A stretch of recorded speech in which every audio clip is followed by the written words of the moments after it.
Angela Dilger. Some of you know me. What can I say about Whitfield Board Groudon? Plenty. But I'm not going to say everything because for two reasons. One, there's a DJ in the house. And two, Dr. Beer is here. And I don't want, I'm afraid I'll get him fired. Okay. So I was diagnosed on Good Friday, March 29, 2013. On Easter Sunday, my daughter Amanda came home from Boston, upset and tearful.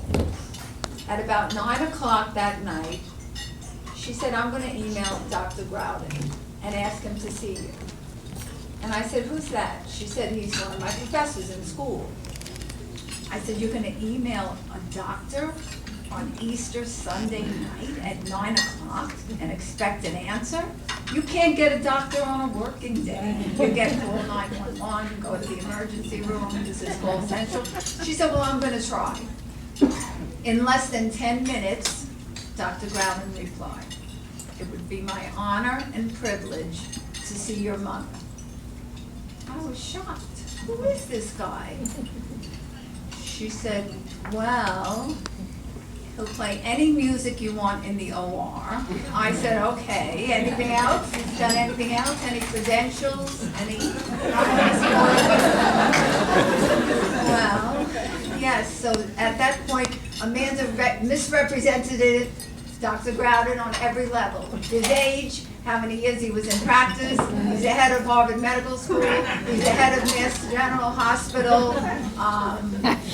What else? Oh, his undergraduate degree, where he went to medical school. So I was like, what? And honor and privilege, those are two of the favorite words at Mass General Hospital. Their other favorite word is lovely. No matter how bad the patient looks, they always describe her as lovely. So I'm thinking, this might be one of the reasons they're the #1 hospital in the country. All enough women lovely, and you're going to get that vote. Okay, so my sister Donna, who's here, Amanda, who's here, and I shuffle off to Boston to meet with Dr. Groudon. And we're in the waiting room. And this kid walks in. Hi, I'm Whit. No Dr. Groudon, no white coat, no scrubs. How old are you? 37. Do you know what a 37-year-old surgeon sounds like to a 60-year-old woman? It sounds, one, younger than my older daughter, and two, glad I didn't cancel my appointment at Sloan. But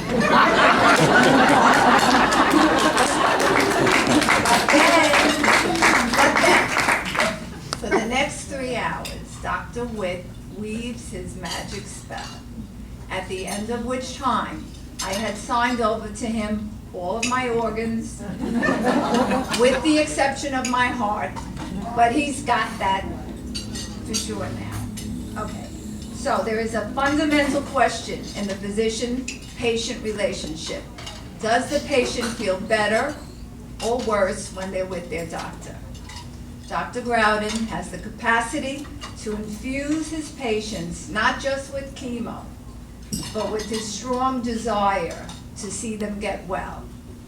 So no matter how sick and tired I am, Dr. Groudon always makes me feel better, and it just does not get better than that. Unless he finds a cure, that could be another place. All right, so I call him Slick. He calls me Boss. So we get along just fine. Without further ado, it is my honor and my privilege to introduce a 2015 honoree of the 100 at Mass General Cancer Center, an amazing caregiver whose commitment to the fight against cancer makes a difference every single day. He was my personal nominee, but I was not the only one, because they don't call us the Teal Mob up in Boston for nothing. My doctor and my friend, the amazing Whitfield Board.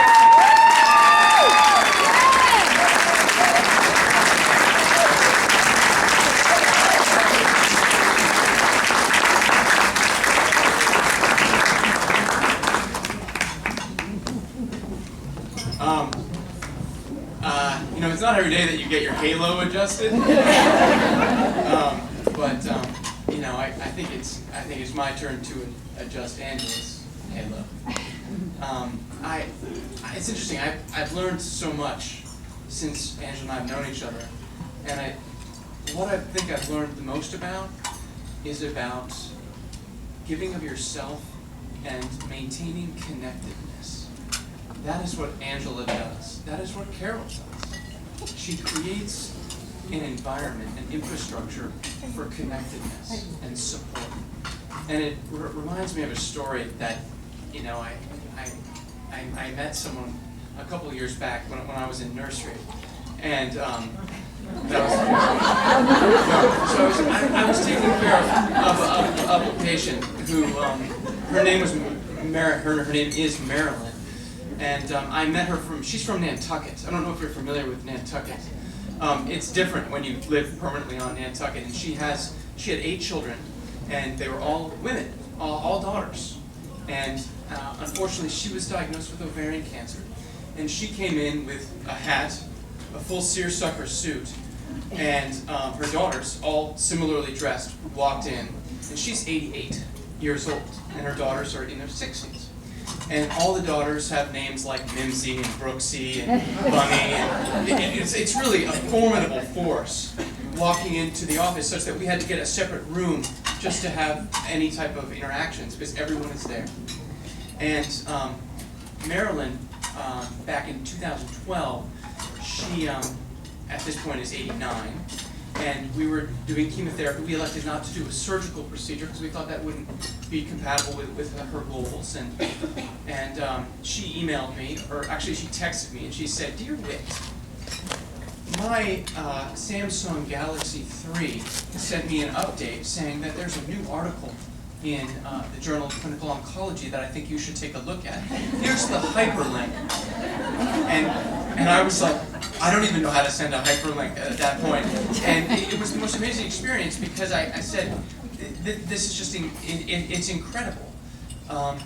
And what was special about her was that every time I saw her with her entourage. She was with her people. It was a room of love and support. And most of the time we spent talking about family and about what was important to her. And that was the stuff. And then we also talked about some of the treatments that we were doing, but that was probably 10% of our conversations. And this article she sent me was something that I actually had missed. This was an article that was studying women with ovarian cancer. And these authors very cleverly decided, we want to study connectedness. We want to study the love that we get from the people. I mean, I look around the room and I see families. I see generations of people. And what's that moment? We all know that moment, right? When you feel loved and you feel that inside of you and it makes you feel terrific. What does that mean if you have cancer or if you don't have cancer? Is that good for you? Does that help you? Well, these authors wanted to figure that question out. They wanted to know, does it matter? So they created metrics of connectivity. And they looked at a very large group of women with ovarian cancer. And you got scores based on your social connectedness, how many people you saw on a regular basis, how many family members you saw on a regular basis, how many times you went out of your house. They created very elaborate metrics. And then they looked at people that had high social connectedness versus low social connectedness. And what was amazing that my now 92-year-old friend taught me was that affected every outcome they looked at, including survival. Survival. Women with ovarian cancer were living longer with their cancer if they had more social connectedness. That blew my mind. That means that feeling of love and community and social support, that matters. They also looked at other quality of life measures, but it was survival, and survival is not something you would necessarily think would correlate with that. That it would be biology, it would be how many mutations, it would be the things that we're looking to really eradicate this disease. Those are the things that are going to affect survival.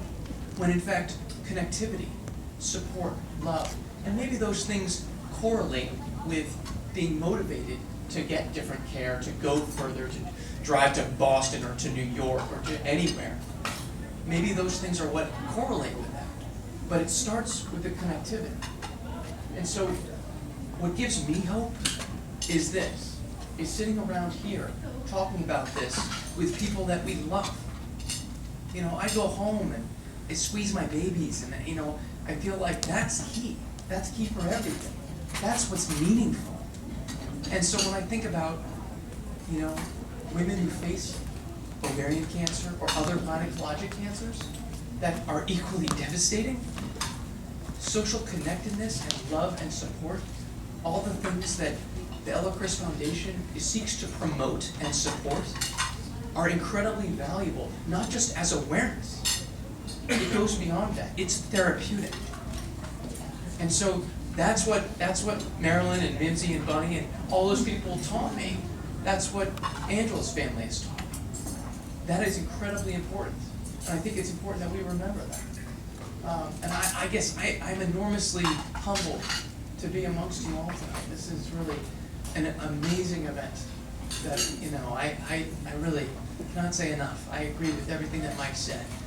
And I wish I was there when he got happy birthday sung to him. For pictures. Anyways, thank you so much.